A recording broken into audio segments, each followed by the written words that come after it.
जय भोलेनाथ। प्यारे भक्तों, आज आप सभी श्रवण करेंगे श्री शिव महापुराण की कथा। और यह कथा है चंचूला का पाप से भय एवं संसार से वैराग्य की कथा। शौनक जी बोले, हे महाभाग सूत जी, आप सर्वज्ञ हैं। हे महामते, आपके कृपा प्रसाद से मैं बारंबार कृतार्थ हुआ हूँ। इस इतिहास को सुनकर मेरा मन अत्यंत आनंद में निमग्न हो रहा है। अतः अब भगवान शिव में प्रेम बढ़ाने वाली शिव संबंधिनी दूसरी कथा को भी कहिए। अमृत पीने वालों को लोकों में कहीं मुक्ति प्राप्त नहीं होती, किंतु भगवान शंकर के कथा मृतक का पान तो प्रत्यक्ष ही मुक्ति देने वाला है। सदा शिव की जिस कथा के सुनने मात्र से मनुष्य शिव लोक प्राप्त कर लेता है, वह कथा धन्य है, धन्य है। और कथा का श्रवण करने वाले भी, आप भी धन्य हैं, धन्य है। सूत जी बोले, हे शौनक, सुनिए, मैं आपके सामने गोपनीय कथा वस्तु का भी वर्णन करूंगा, क्योंकि आप शिव भक्तों में अग्रगण्य तथा वेद वेताओं में श्रेष्ठ हैं। समुद्र के निकटवर्ती प्रदेश में एक बाष्कल नामक ग्राम है, जहाँ वैदिक धर्म से विमुख महापापी द्विज निवास करते हैं। वे सब के सब बड़े दुष्ट हैं। उनका मन दूषित विषय भोगों में ही लगा रहता है। वे ना तो देवताओं पर विश्वास करते हैं, न भाग्य पर। वे सभी कुटिल वृत्ति वाले हैं। किसानी करते और भांति भांति के घातक अस्त्र शस्त्र रखते हैं। वे पर स्त्री गमन करने वाले और खल है। ज्ञान वैराग्य तथा सद्धर्म को बिल्कुल नहीं जानते हैं। वे सभी पशु बुद्धि वाले हैं और सदा दूषित बातों को सुनने में संलग्न रहते हैं। यहाँ के द्विज ऐसे हो, वहाँ के अन्य वर्णों के विषय में क्या कहा जाए। अन्य वर्णों के लोग भी उन्हीं की भांति कुत्सित विचार रखने वाले, स्वधर्म विमुख एवं खल है। वे सदा कुकर्म में लगे रहते और नित्य विषय भोगों में ही डूबे रहते हैं। वहाँ की सब स्त्रियां भी कुटिल स्वभाव की, स्वेच्छाचारिणी, पापासक्त, कुत्सित विचार वाली और वैभवचारिणी हैं। वे सद व्यवहार तथा सदाचार से सर्वथा शून्य है। कुंजनों के निवास स्थान उस बाष्कल नामक ग्राम में किसी समय एक बिंदुक नामधारी ब्राह्मण रहा करता था। वह बड़ा अधम था। वह दुरात्मा और महापापी था। यद्यपि उसकी स्त्री बड़ी सुंदर थी, तो भी वह कुमार्ग पर ही चलता था। काम वासना से कुलसित चित वह वैश्यगामी था। उसकी पत्नी का नाम चंचूला था। वह सदा उत्तम धर्म के पालन में लगी रहती थी, तो भी उसे छोड़कर वह दुष्ट ब्राह्मण कामासक्त होकर वैश्यगामी हो गया था। इस तरह कुकर्म में लगे हुए उस बिंदु के बहुत वर्ष व्यतीत हो गए। उसकी स्त्री चंचूला काम से पीड़ित होने पर भी स्वधर्म नाश के भय से कलेश सहकर भी दीर्घ काल तक धर्म से भ्रष्ट नहीं हुई, परंतु दुराचारी पति के आचरण से प्रभावित होने के कारण काम पीड़ित हो आगे चलकर वह स्त्री भी दुराचारणी हो गई। भ्रष्ट चरित्र वाली वह कुमार्गिनी अपने पति की दृष्टि बचाकर रात्रि में चोरी छिपे अन्य पापी जार पुरुष के साथ रमन करने लगी। एक बार उस ब्राह्मण ने अपनी उस दुराचारणी पत्नी चंचूला को कामासक्त हो पर पुरुष के साथ रात्रि में संग गर्गत देख लिया। उस दुष्ट तथा दुराचार में आसक्त मन वाली पत्नी को रात में पर पुरुष के साथ व्यभिचारत देखकर वह क्रोध पूर्वक वेग से दौड़ा। उस दुष्ट बिंदु को घर में आया जानकर वह कपटी व्यभिचारी तेजी से भाग गया। तब वह दुष्ट आत्मा बिंदुक अपनी पत्नी को पकड़कर उसे डांटता हुआ मुक्कों से बार बार पीटने लगा। वह व्यभिचारिणी दुष्टा नारी चंचुला पीटी जाने पर कुपित होकर निर्भयता पूर्वक अपने दुष्ट पति बिंदुक से कहने लगी, मुझे पति परायणा युवती पत्नी को छोड़कर आप कुबुद्धि बस प्रतिदिन वैश्य के साथ इच्छा अनुसार रमन करते हैं। आप ही बताए कि रूपवती तथा कामासक्त चित्त वाली मुझ युवती की पति संग सर्ग के बिना क्या गति होती होगी। मैं अत्यंत सुंदर हूँ तथा नव यौवन से उन्मत्त हूँ। आपके सत्संग के बिना व्यथित चित्त वाली मैं कामजन्य दुख को कैसे सह सकती हूँ। उस स्त्री के इस प्रकार कहने पर वह मूर्ख ब्राह्मण धम स्वधर्म विमुख दुष्ट पापी बिंदु कहने लगा, काम से व्याकुल चित होकर तुमने यह सत्य ही कहा है। हे प्रिय, तुम भय त्याग दो और मैं जो तुमसे हित की बात कहता हूँ उसे सुनो। तुम निर्भय होकर नित्य पर पुरुष के साथ संग सर्ग करो, उन्हें संतुष्ट करके उनसे धन खींचो। वह सारा धन वैश्य के प्रति आसक्त मन वाले मुझको दे दिया करो। इससे तुम्हारा और मेरा दोनों का ही स्वार्थ सिद्ध हो जाएगा। पति का यह वचन सुनकर उसकी पत्नी चंचुला प्रसन्न होकर उसकी कही बात मान ली। उन दोनों दुराचारी पति पत्नी ने इस प्रकार समझौता कर लिया तथा वे दोनों निर्भय चित्त से कुकर्म में लीन हो गए। इस तरह दुराचार में डूबे हुए उन मूढ़ चित्त वाले पति पत्नी का बहुत सा समय व्यर्थ बीत गया। तदंतर क्षुद्र जातीय वैश्य का पति बना हुआ वह दूषित बुद्धि वाला दुष्ट ब्राह्मण बिंदुक समय अनुसार मृत्यु को प्राप्त हो नरक में जा पड़ा। बहुत दिनों तक नरक के दुख को भोगकर वह मूर्ख बुद्धि पापी विंध्या पर्वत पर भयंकर पिशाच हुआ। इधर उस दुराचारी पति बिंदु के पति मर जाने पर वह मूढ़ हृदय चंचला बहुत समय तक पुत्र के साथ अपने घर में ही रही। इस प्रकार प्रेम पूर्वक कामासक्त होकर जारों के साथ विहार करती हुई उस चंचुला नामक स्त्री कुछ यौवन समय के साथ ढलने लगा।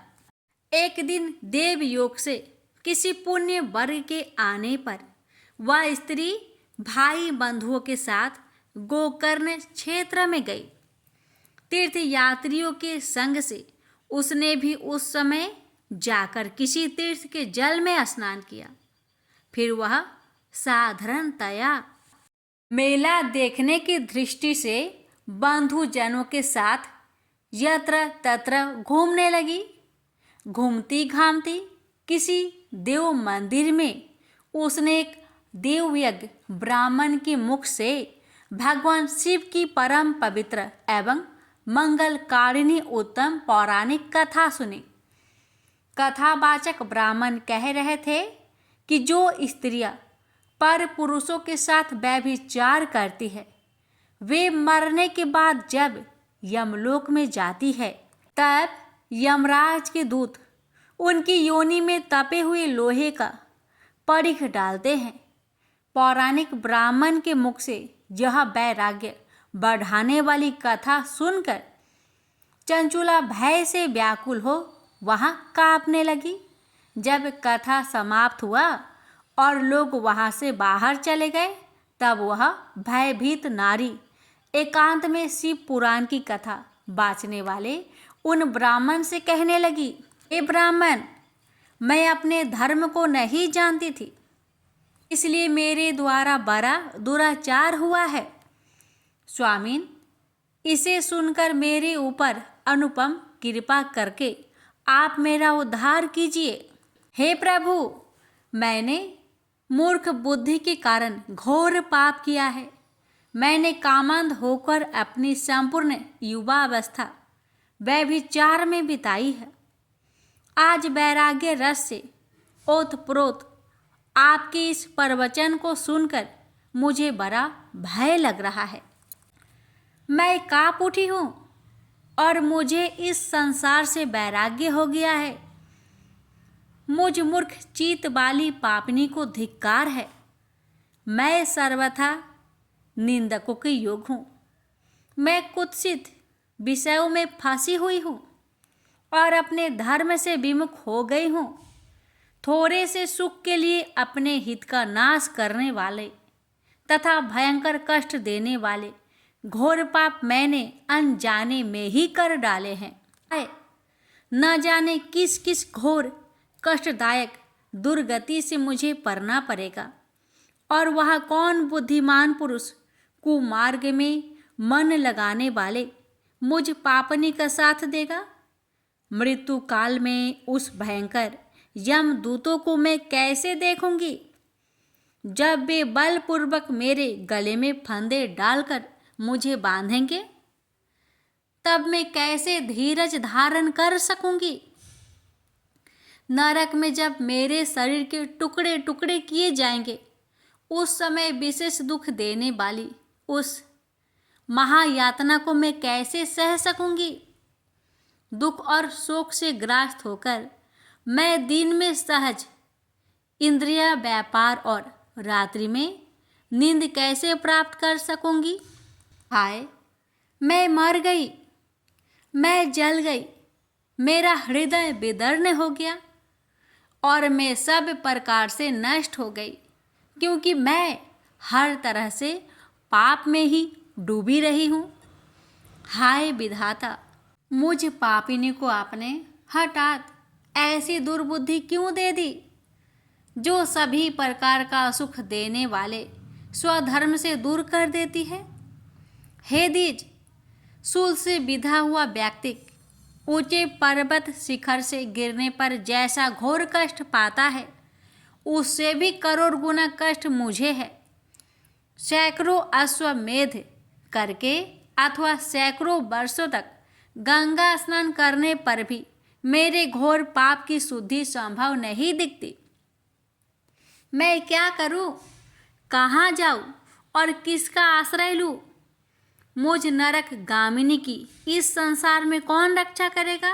हे ब्राह्मण, आप ही मेरे गुरु हैं, आप ही मेरे माता और आप ही मेरे पिता हैं। आपकी शरण में आई हुई मुझ दीन अबला का उद्धार कीजिए, उद्धार कीजिए। इस प्रकार खेद और वैराग्य से युक्त हुई चंचला उस ब्राह्मण के चरणों में गिर पड़ी। तब उन बुद्धिमान ब्राह्मणों ने कृपा पूर्वक उसे उठाकर इस प्रकार कहा।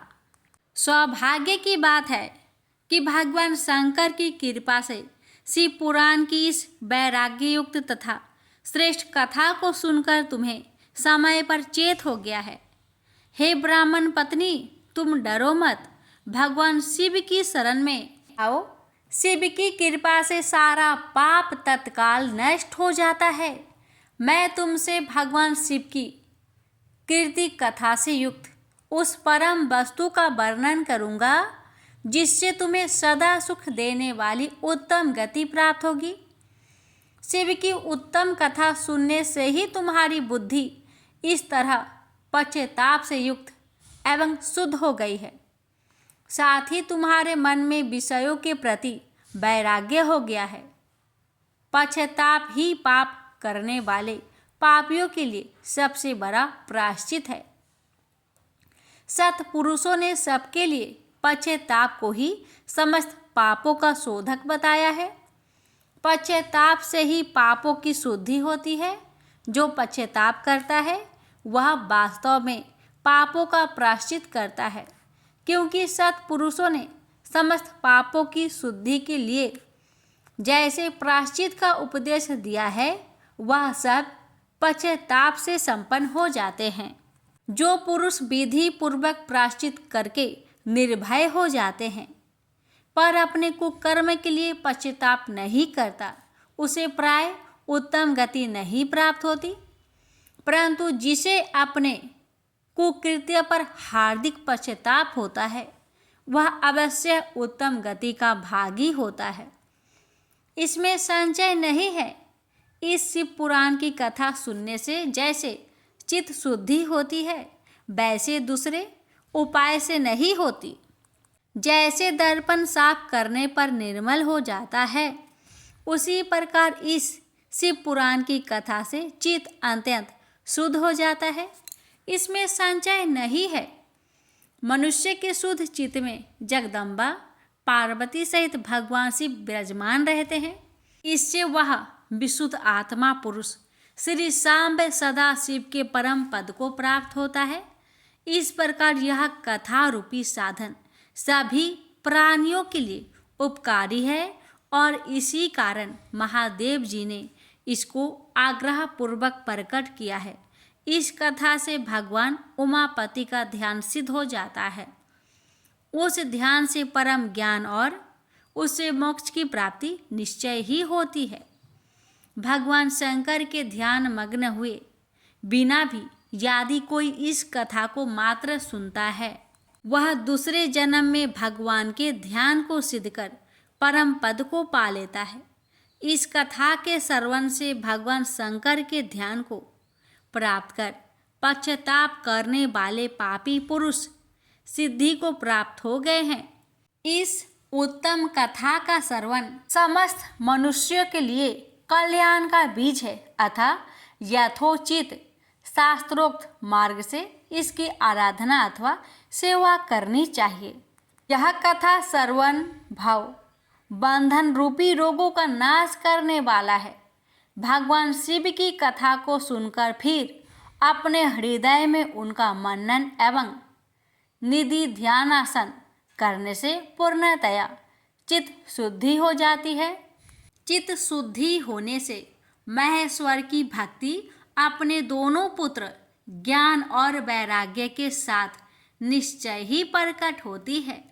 तत्पश्चात महेश्वर के अनुग्रह से दिव्य मुक्ति प्राप्त होती है। इसमें संशय नहीं। जो शिव भक्ति से वंचित है, उसे पशु समझना चाहिए, क्योंकि उसका चित्त माया के बंधन में आसक्त है।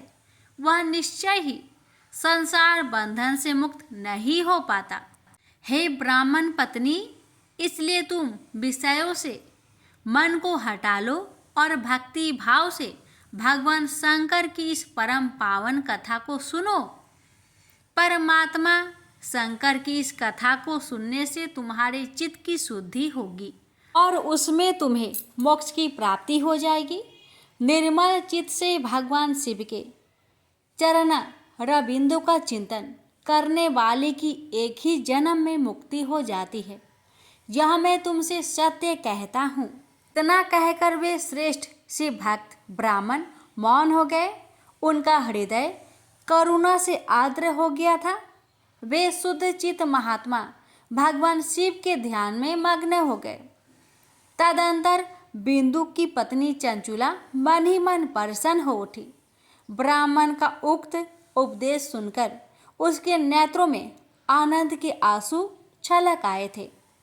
वह ब्राह्मण पत्नी चंचुला हर्षित हृदय से उन श्रेष्ठ ब्राह्मण के चरणों में गिर पड़ी और हाथ जोड़कर बोली, मैं कृतार्थ हो गई।